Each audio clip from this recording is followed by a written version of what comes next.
Hello दोस्तों, मैं Praveen Kumar Maurya Focus Institute coaching centre में आपका हार्दिक स्वागत करता हूं। देखिए भाई, शॉर्ट हैंड की आज बेसिक क्लास होगी। इसके बारे में देखो, क्योंकि अभी कल या परसों उन्होंने क्या है एग्ज़ाम डेट डाल रखी है और एग्ज़ाम हो जाएगा। उसके बाद बच्चे करेंगे स्किल टेस्ट के लिए तैयारी, जिसका अच्छे से एग्ज़ाम जाएगा। तो उसके लिए हम देखो बेसिक से क्या ला रहे हैं, शॉर्ट हैंड के लिए क्लास ला रहे हैं। और आज चलेगी हमारी देखो फर्स्ट क्लास। पहले शॉर्ट हैंड के बारे में जान लेते हैं, शॉर्ट हैंड है क्या। देखियो, स्टेनोग्राफर या शॉर्ट हैंड एक पोस्ट होती है अलग अलग डिपार्टमेंट में, जिसके लिए बच्चे फॉर्म अप्लाई करते हैं और हमें शॉर्ट हैंड भाषा को सीखना पड़ता है इसके सीबीटी के बाद जो स्किल टेस्ट लेंगे उसके लिए। तो वहाँ पे देखो, शॉर्ट हैंड या स्टेनोग्राफर एक प्रोफेशनल होता है जिसका काम होता है किसी भी लैंग्वेज को कोडेड भाषा में रिकॉर्ड करना और उसे डिकोड करना। अब देखिए, शॉर्ट हैंड तो उसके क्वालिफिकेशन के बारे में देखेंगे, क्वालिफिकेशन है क्या। देखिए, क्वालिफिकेशन इसमें होती है 12th पास। कभी कभी देखो कुछ पोस्ट में क्या है ग्रेजुएशन मांग लेते हैं। नॉर्मली देखो 12th पास चलेगा। 12th पास देखो फॉर्म अप्लाई कर सकता है। जैसे हमारी मिनिस्ट्री अभी ये सीडी के एग्जाम हो गए, ग्रेड सी ग्रेड डी वाले, तो 12th पास कभी कभी क्या मांग लेगा, ये ग्रेजुएशन। देखिए, परसेंटेज रिक्वायर का कोई इसमें ज़्यादा वो नहीं है रिक्वायरमेंट। परसेंटेज तो कुछ भी हो इसमें फॉर्म अप्लाई कर सकता है। एज लिमिट के बारे में देखो, इसमें जो ग्रेड डी की पोस्ट होती है उसमें ग्रेड डी के लिए उन्होंने देखो ग्रेड डी के लिए क्या डाल रखा है। जो ग्रेड डी की पोस्ट होगी उसके लिए 18 से 27 साल, और जो ग्रेड सी की पोस्ट होगी उसमें 18 से 30 साल। एज लिमिट है देखो 18 से 27 ये डी वालों के लिए, और 18 से 30 ये ग्रेड सी के वालों के लिए। अब देखिए, वैकेंसी अंडर डिपार्टमेंट। देखिए, अलग अलग डिपार्टमेंट में इसकी वैकेंसी आती है। टाइम टू टाइम जो अलग अलग डिपार्टमेंट है अपनी क्या है वैकेंसी को निकालते रहते हैं। जैसे कि डिफेंस में एसएससी निकालता है, इसकी रेलवे निकालता है, सीआरपीएफ प्राइवेट सेक्टर में भी इसकी कुछ जॉब निकलती है, और अलग अलग टाइम पे क्या है वे अपने वेबसाइट पे उनको जारी कर देते हैं। अब देखिए, फॉर्म के बारे में देखिए। फॉर्म भरने का तो क्या है, इसमें नॉर्मली 100 रुपये फीस सेंट्रल गवर्नमेंट लेती है SC ST को छोड़कर। और जो गर्ल्स हैं उनके लिए SSC के सभी एग्ज़ाम फ्री, मतलब विदाउट फीस के, यानी कि फ्री प्रोवाइड किया जाते हैं उनके द्वारा। एग्ज़ाम की स्टेज होगी देखिए इसमें 2। एक तो CBT टेस्ट होगा अपना कंप्यूटर बेस्ड टेस्ट, वो होगा 200 नंबर का। और उसके बाद देखिए एक टेस्ट होगा स्किल टेस्ट, जिसके लिए हम स्टेनोग्राफी सीखेंगे। अब ये 2 फेज में होगा। पहला टेस्ट होगा CBT, उसके बाद होगी स्टेनोग्राफी वाला टेस्ट, जिसके लिए हम शॉर्ट हैंड सीखने जा रहे हैं। सिलेबस के बारे में देखो जो पहला CBT एग्जाम होगा उसमें पूछी जाएगी 100 नंबर की इंग्लिश, 50 नंबर की पूछी जाएगी उसमें रीजनिंग, और 50 नंबर की GS। उसके बाद होगा CBT टेस्ट, और CBT टेस्ट में देखिए ग्रेड डी के लिए पूछे जाएगी 80 की स्पीड से 800 वर्ड बोलेंगे वे, और ग्रेड सी में 1000 वर्ड बोलेंगे 100 की स्पीड से। 10 मिनट का डिक्टेशन रहेगा। वर्क देखिए इनका क्या काम होता है, किसी भी लैंग्वेज को उसे क्या है कोडेड भाषा में रिकॉर्ड करना। फील्ड आउट का कार्य नहीं रहता इनका। देखिए, ऑफिशियल काम मिलता है सभी स्टेनोग्राफरों को ऑफिशियल, और उसमें क्या रहेगा, कोई भी किसी भी भाषा को क्या है उसे रिकॉर्ड करके या उसे कोडेड भाषा में लिख के उसका तुरंत मतलब जवाब देना। अटैम्प्ट के बारे में देखो, इसमें एज लिमिट के जैसे 18 से 27 साल मांगी गई है डी में, तो तब तक ही एज लिमिट होगी, यानी कि जब से 18 से 27 साल तक नहीं होते तब तक इसे फॉर्म को क्या है अप्लाई कर सकते हैं। या 18 से 30 जो होगी देखो ग्रेड सी के लिए, तभी तक अप्लाई कर सकते हैं। एज लिमिट का ये रहा क्राइटेरिया। हाँ, OBC को और SC ST को उसमें कुछ क्या है, जैसे OBC को 3 साल का व्यूअर मिलेगा और SC ST को 5 साल के लिए। कट ऑफ तो देखो हर साल क्या है, कट ऑफ ऊपर नीचे रहती है, इसके बारे में कोई फिक्स नहीं है, ना कहा जा सकता। स्किल टेस्ट के बारे में हमने बता दिया। देखो, स्किल टेस्ट ग्रेड सी के लिए होगा, वो 100 की स्पीड का होगा, 1000 वर्ड बोलेंगे, 10 मिनट का अपना स्किल टेस्ट होगा। और जो ग्रेड डी के लिए होगा वो ग्रेड डी के लिए होगा 80 वर्ड पर मिनट, वो भी 10 मिनट का डिक्टेशन होगा। और ग्रेड सी के लिए होगा वो 100 की स्पीड का 100 वर्ड पर मिनट, वो भी 10 मिनट का होगा। स्किल टेस्ट देने से पहले वे दो तीन ट्रायल देंगे, फिर उसमें वॉइस का जो इशू होगा वो बता के स्किल टेस्ट शुरू कर देंगे। देखिए प्रिपरेशन के बारे में, देखिए प्रिपरेशन तो यही है, अपने पहले बेसिक से ये करेंगे पिटमैन वाली बुक। इसके बाद फिर क्या होगा, जिस दो अराउंड एक दो महीने का, हाँ 2 महीने में क्या हो जाएगी, पिटमैन वाली हमारी जो बेसिक है सारी की सारी बुक क्या है कंप्लीट हो जाएगी। उसके बाद लाएंगे हम कैलाश चंद्रा मैगजीन, वे भी अराउंड 3-4 महीने में 4-5 मैगजीन हो जाएगी और हमारी 80 से स्पीड अच्छे प्रकार से आने लगेगी। तो अब देखते हैं,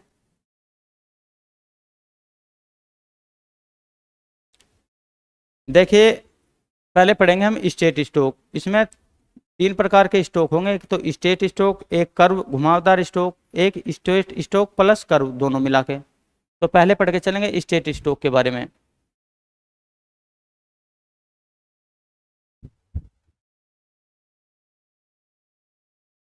अब देखिए इनके डायरेक्शन का बहुत बड़ा महत्व है। जैसे डायरेक्शन लिखा हुआ है, जैसे कि देखो टी है ना ये, तो टी बनेगा इस डायरेक्शन में, जो टी होगा या डी होगा उसकी डायरेक्शन वे रहेगी, जैसे मैंने एरो का निशान लगाया वहां पे, वो टी या डी होगा।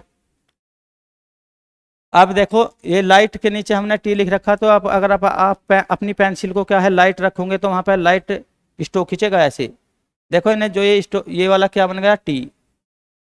जैसे किसी भी भाषा को सीखने के लिए देखो अल्फाबेट सीखनी पड़ती है, ऐसे ही शॉर्ट हैंड को सीखने के लिए इन्हें हम जो ये स्ट्रोक है ना ये, इनको हमें क्या अल्फाबेट यानी कि लेटर सीखने पड़ेंगे। और स्ट्रोक की भाषा में जैसे टी को ऐसे बोलेंगे और डी को ऐसे, यानी कि ये क्या बन गया डी। तो देखो टी ऐसे बनेगा और डी ऐसे, और इनकी क्या है देखो जो डायरेक्शन होगी वो ऐसे ही होगी। डायरेक्शन का बहुत बड़ा महत्व है, यानी कि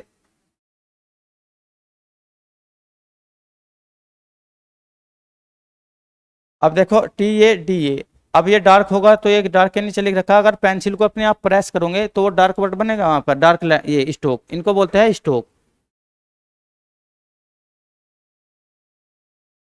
अगर देखो ये लाइट बनेगा, यानी कि पेंसिल को थोड़ा लाइट रखेंगे तो लाइट स्ट्रोक बनेगा, उसे बोल के चलेंगे टी। और पेंसिल को थोड़ा प्रेस करके चलेंगे तो वो डार्क बनेगा और उसे बोलेंगे डी। देखो पी कैसे बनेगा, इसकी भी डायरेक्शन देखो, पी की डायरेक्शन रहेगी ये। अगर देखिए स्ट्रोक बनना हमारा लाइट तो उसको बोलकर चलेंगे पी। यदि स्ट्रोक देखो इसी डायरेक्शन में बनना डार्क तो उसे बोल के चलेंगे बी।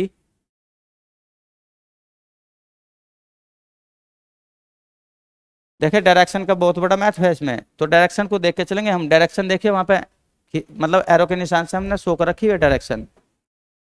अब देखिए सी एच की डायरेक्शन ये होगी, एरो का निशान जैसे हमने बनाया, अगर देखो लाइट बनेगा तो ये सी एच होगा, डायरेक्शन देखो वही रहेगी जो वहां पे है ऐसे। अगर ये डार्क बनेगा तो इसे ही बोल के चलेंगे हम जे। इसकी भी डायरेक्शन यही रहेगी। देखिए स्टेनो की जो पेन आती है उसे अगर प्रेस करोगे तो थोड़ा डार्क बनेगा तो उसे बोलेंगे जे। अगर ऐसे ही लिखेंगे तो थोड़ा लाइट करेंगे, यानी कि पेन को थोड़ा लाइट रखेंगे तो वो बनेगा सी एच। अब के की देखेंगे डायरेक्शन क्या है, देखो अगर ये एरो का निशान जिधर को है, अगर स्ट्रोक ऐसे बना रहे तो इसको बोल के चलेंगे हम के। तो अगर लाइट हुआ तो देखो लाइट के नीचे लिखेंगे तो उसे बोलेंगे के। और देखो जो जी होगा वो होगा डार्क, डायरेक्शन उसकी भी यही रहेगी। तो जैसे देखो किसी भी लैंग्वेज को सीखने के लिए क्या अल्फाबेट याद करनी पड़े, तो इसी प्रकार हमें शॉर्ट हैंड की भाषा में इस लैंग्वेज को क्या है स्ट्रोक बना बना के याद करना पड़ेगा। क्योंकि फिर इसके बाद क्या लाएंगे ज्वाइनिंग वर्ड, और उसके बाद बनेंगे वर्ड, और उसके बाद फिर पैराग्राफ या स्पीच। तो देखो अब टी ऐसे बनेगा लाइट और डी ऐसे बनेगा, डायरेक्शन वही रहेगी जो वहां पे है एरो के निशान की। पी ऐसे बनेगा और बी ऐसे बनेगा, जो ये स्ट्रोक बने हुए हैं ये पी का है ये बी का है, डायरेक्शन देखो ऐसी ही रहेगी जैसे वहां पे हमने एरो का निशान लगा के बना रखी। सी एच देखो सी एच की डायरेक्शन ये है तो यही रहेगा, और जे की डायरेक्शन भी यही रहेगी, बस डिफरेंस है तो इनमें लाइट और डार्क का। के की देखो डायरेक्शन ऐसे है, तो जी की भी ऐसी ही है, जैसे कि एरो का निशान, इन्हें बोल के चलेंगे के और जी। नेक्स्ट में देखते हैं, देखिए कर्व स्ट्रोक्स आ गए, हम कॉन्सोनेंट पढ़े ना हम, तो देखिए कर्व वाले आ गए।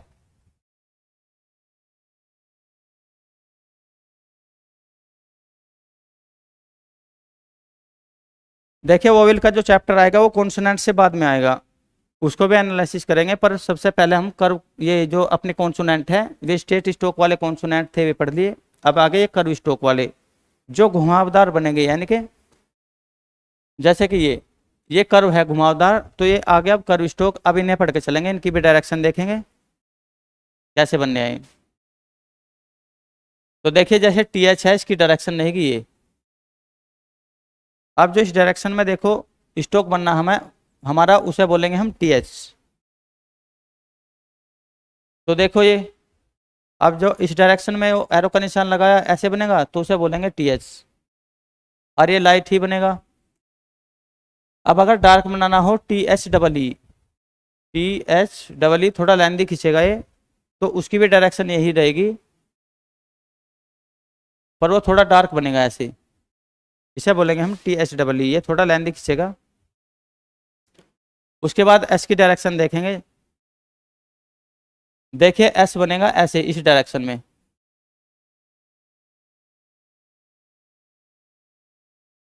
तो इसको बोल के चलेंगे एस। देखो लाइट के नीचे है तो एस, अगर यही स्ट्रोक हमारा डार्क बन गया इसे बोलेंगे जेड। जब अपनी पेन को आप स्ट्रेस करोगे तो प्रेस करने से वो डार्क बनेगा अपने आप, तो इसको बोल के चलेंगे जेड। अब देखिए एम की डायरेक्शन देखेंगे, एम की डायरेक्शन क्या है। देखो एरो का निशान अगर ऐसे बना दिया तो इसकी डायरेक्शन भी यानी कि यही रहेगी। अब देखो एम का तो कोई लाइट और डार्क है नहीं, क्योंकि अपने आप में इंडिविजुअल वर्ड है, यानी कि अकेला अपने आप में एक ऐसा वर्ड है। देखो लाइट और डार्क वहीं पे बनेगा जहाँ पे दो स्ट्रोक यानी कि दो लेटर एक जैसे बनने हो। जैसे देखो एस और जेड था यहाँ पे, टी एच और टी एच डबल ई, जब देखो दो वर्ड एक जैसे बनेंगे तो वहाँ पे उनकी क्लैश होने की संभावना है, यानी कि देखो उसे एस पढ़े या जेड, क्योंकि दोनों के दोनों स्ट्रोक एक जैसे ही है, तो उन्हें कैसे डिफ्रेंशिएट किया जाएगा, उन्हें डिफ्रेंशिएट किया जाएगा लाइट और डार्क से ही। तो एम तो इंडिविजुअल अपने आप में एक वर्ड ऐसा है, एम इसके जैसा कोई वर्ड नहीं बनता है देखो शॉर्ट हैंड में, तो इसका लाइट डार्क का कोई इशू नहीं है अब यहाँ पे, तो इसको बोल के चलेंगे देखो एम। और एन की डायरेक्शन रहेगी ये, जैसे एरो का निशान लगाया तो इसे बोल के चलेंगे एन।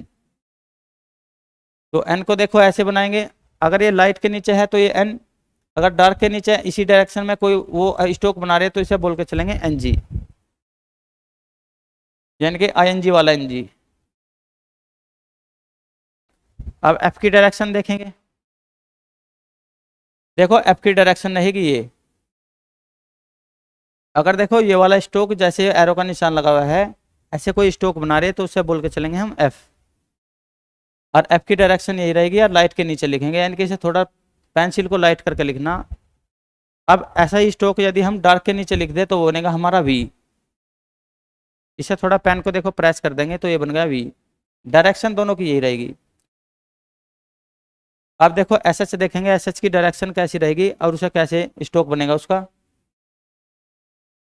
देखिए एस एच की डायरेक्शन रहेगी ये, तो हमें एस एच ऐसे बनाना है और जेड एच भी, बस डिफ्रेंशिएट करना है उन्हें लाइट और डार्क से।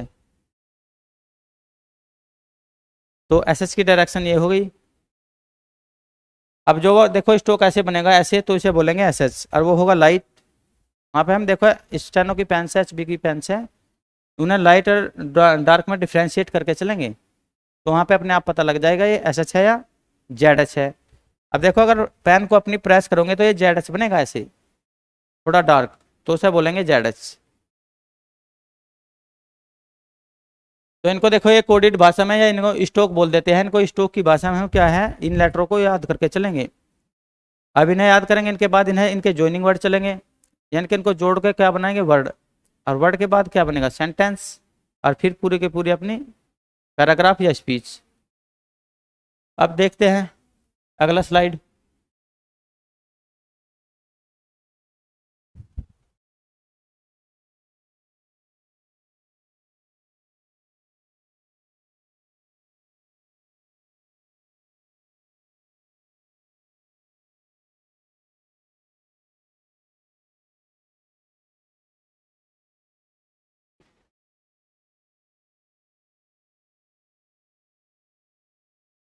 देखिए भाई, इसमें आ गए स्पेशल कॉन्सोनेंट्स, यानी कि स्पेशल कॉन्सोनेंट्स वे होंगे जो कर्व से बने हुए होंगे, यानी कि घुमावदार से या स्ट्रेट से, दोनों से।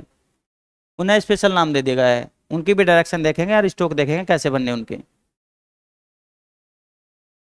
तो अब देखो ये डब्लू, तो देखो इसकी डायरेक्शन रहेगी ये वाली डायरेक्शन।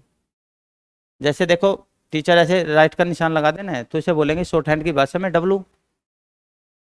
तो देखो डब्लू की डायरेक्शन रहेगी ये। अब देखो इसकी डायरेक्शन यही रहेगी। अब वाई की डायरेक्शन देखेंगे कैसे बनेगी। देखो वाई की डायरेक्शन रहेगी ये। जो स्ट्रोक ऐसे बनेगा उसे बोलेंगे वाई। देखो ये अपने आप में इनका तो यहाँ पे देखो डार्क और लाइट क्यों नहीं लिखा हुआ, क्योंकि ये इंडिविजुअल वर्ड है, यानी कि इनके जैसा कोई दूसरा वर्ड नहीं बनता, आपस में क्लैश होने की संभावना नहीं है वहां पे। तो इसलिए देखो इसे बोलेंगे वाई, क्योंकि इसकी डायरेक्शन ऐसे है। अब देखो इसमें स्ट्रेट स्ट्रोक भी है और कर्व भी है, यानी कि हुक भी लगा हुआ है, तो इसलिए इसे बोलेंगे वाई। एच को देखते हैं, एच की डायरेक्शन क्या है। एच भी दो तरीके से बनेंगे। तो देखिए भाई एच की डायरेक्शन होगी ये।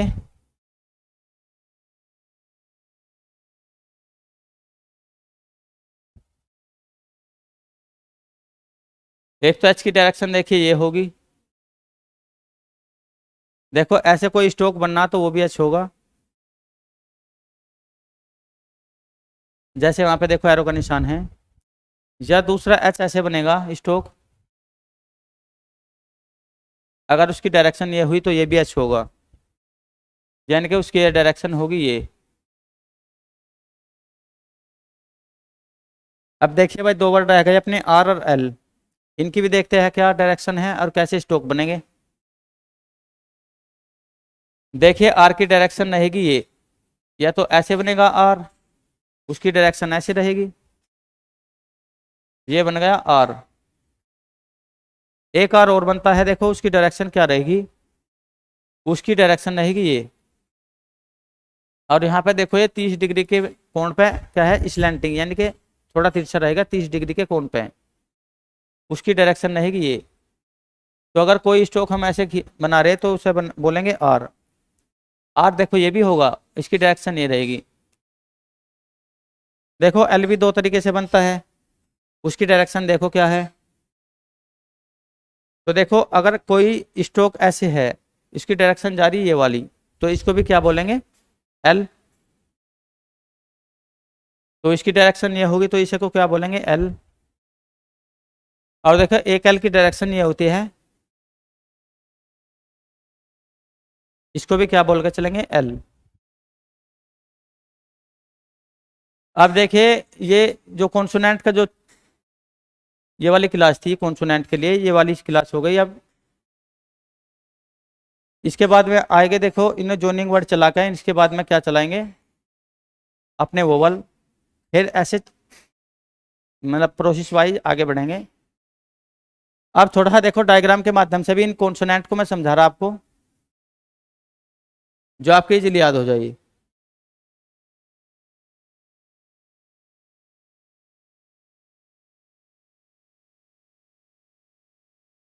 देखो हम तीन डायग्राम के माध्यम से भी इनको इजीली याद किया जा सकता है। देखो जैसे डायग्राम बनाओ ये पहले वाला,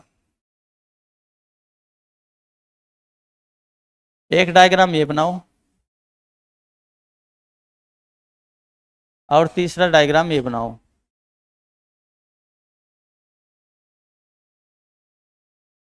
देखिए कुछ एक जो स्ट्रोक है वो इनके माध्यम से भी याद किए जा सकते हैं।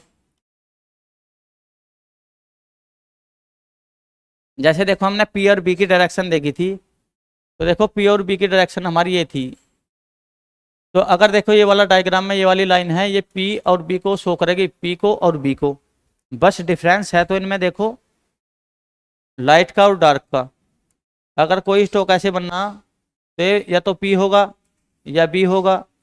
बस डिफरेंस है, अगर लाइट है तो पी होगा और डार्क है तो बी होगा।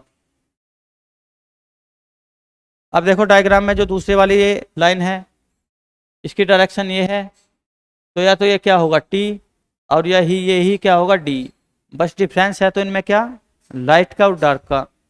तो देखो ये डायग्राम के माध्यम से भी इजीली तरीके से क्या है याद किया जा सकता है इनको। यानी कि ये टी भी होगा और डी भी होगा। ये वाला लाइन हमारी ये जो इस वाले डायग्राम में दी गई है, तो बस डिफरेंस होगा तो यहाँ पे ये लाइट होगा, यहाँ पे ये डार्क होगा। ये वाला जो होगी, देखो ये वाला स्ट्रोक बनेगा हमारा सी एच और जे। बस डिफरेंस करेंगे इन्हें तो लाइट और डार्क से। जैसे देखो ये वाला स्ट्रोक खींच दिया हमने, डायरेक्शन यही होगी उसकी, तो इसको सी एच बोलेंगे, पर ये बनेगा लाइट, और इसको ही क्या बोलेंगे जे, ये बनेगा डार्क। तो देखिए इजीली तरीके से डायग्राम के माध्यम से भी इनको याद किया जा सकता है। ऐसा कोई ऐसा नहीं है भाई ये बहुत टफ पड़ेगी शॉर्ट हैंड। नॉर्मली थोड़ा सा इंटरेस्ट ले तो आसानी से क्या है सीखा जा सकता है ऐसे। अब देखो ये ऐसे स्ट्रोक बनाएगा, तो हमने अभी पढ़ा था वो ऐसे वाला स्ट्रोक, उसको बोल रहे थे हम एल। अगर लाइन से देखो ऐसे बना रहे तो इसे बोलेंगे एल। तो इस डायग्राम से देखो ये याद हो गया, ये होगा एल। एक स्ट्रोक देखो ऐसे आर था, इसको बोलेंगे हम आर। वो अभी पिछली स्लाइड में गया, देखो वहां पे देखना, इसको बोलेंगे आर। एक आर देखो ऐसे बनता है, और वो 30 डिग्री के एंगल पे बनता है, थोड़ा झुका हुआ है स्लैंटिंग स्टेज में। इसको भी हम आर ही पढ़ के चलेंगे, और ये भी आर। वो देखो आगे चैप्टर में क्लियर हो जाएगा कौन सा आर कहाँ पे लगेगा। वो उसकी मतलब उसका कोई इश्यू नहीं है ना, उसकी टेंशन लेना ज़्यादा। अब देखिए इसे पढ़ेंगे हम, एक स्ट्रोक ऐसे पढ़ा था हमने, इसको पढ़ेंगे हम एफ या वी। तो देखो डायग्राम के माध्यम से भी इन्हें याद किया जा सकता है। इसको पढ़ेंगे एफ या वी, जो ऐसे स्ट्रोक बनेंगे एफ या वी। ये होगा एफ और सेकंड वाला वी। अच्छा इन्हें डार्क और लाइट से ही क्या है, ये वाला लाइट होगा पहले वाला, ये होगा लाइट, और ये होगा डार्क, ये होगा वी। अब देखो लाइट डार्क से उनको ही तो डिफ्रेंशिएट किया जाएगा जो स्ट्रोक आपस में क्लैश हो रहे हो, यानी कि एक जैसे बनने हो। ऐसा तो नहीं है भाई ये हो रहा देखो डब्लू, ये तो अपने आप में एक ही वर्ड है, इसको लाइट कर लो या डार्क कोई फर्क ही नहीं पड़ता, क्योंकि लाइट और डार्क वहीं पे ही किया जाएगा जहाँ पर दो वर्ड एक जैसे बनने हो। तो वहीं पे इन्होंने डिफ्रेंशिएट करके दिखा रखा भाई, लाइट ऐसे बनेगा या डार्क ऐसे। जैसे अपने आप में देखो वाई ऐसे है, ये अपने आप में एक ही स्ट्रोक है, ऐसा शॉर्ट हैंड में कोई दूसरा स्ट्रोक नहीं, तो ये भी ठीक है।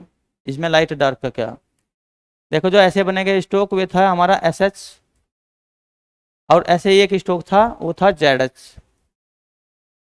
तो एस एच हमारा लाइट होगा, ये डार्क होगा, ये है हमारा जेड एच। अब देखिए जो ये वाला स्ट्रोक था ये है हमारा एम। अगर लाइन पे देखो ऐसे स्ट्रोक बना हुआ है तो ये है हमारा एम, इसको हम एम से रिप्रेजेंट करेंगे। और जो ये वाला स्ट्रोक है ये हमारा एन। अब देखो ये अगर हाँ या अगर ये लाइट है तो ये बनेगा एन, अगर यही क्या है डार्क है तो ये बनेगा एन जी। देखो एन और एन जी दोनों यही है, बस डिफ्रेंशिएट किया जाएगा ना लाइट और डार्क से। जैसे एन ये है और एन जी ये, तो डिफरेंस क्या है भाई, ये लाइट है ये डार्क है। तो देखो डायग्राम के माध्यम से भी इन्हें इजीली तरीके से याद किया जा सकता है। अब देखो ये वाले स्ट्रोक रह गए दो, इसको हमें पढ़ा था टी एस और टी एच डबल ई। तो टी एच देखो लाइट बनेगा, टी एच डबल ई थोड़ा लेंदी आवाज खींचेगी तो ये बनेगा थोड़ा डार्क। अब एस देखो ऐसे बनेगा, और एस और ये बनेगी जेड। देखो दो स्ट्रोक अगर ऐसे बने हुए हो ये वाले, तो या तो वो एस होगा या वो जेड होगा। तो देखो डायग्राम के माध्यम से भी इन्हें क्या है आसानी से याद किया जा सकता है। अब देखो हम डेली क्या लाएंगे, अपनी एक वीडियो लाएंगे, और कंप्लीट जो कोर्स हो जाएगा वो आपका 1-2 महीने में हो जाएगा। फिर उसके बाद चलाएंगे हम कैलाश चंद्रा मैगजीन, उसका भी अराउंड 4-5 महीने में अच्छे से आप 80 की स्पीड निकालोगे। 2 महीने इसके, 4 महीने उसके, 6 महीने में। तो देखिए हम टाइम टू टाइम क्या है डेली बेसिस पे क्या है वीडियो डालते रहेंगे। आपको अच्छे से बस उन्हें देखना है। तो आसान है, ठीक है, तो मिलते हैं फिर। तो धन्यवाद।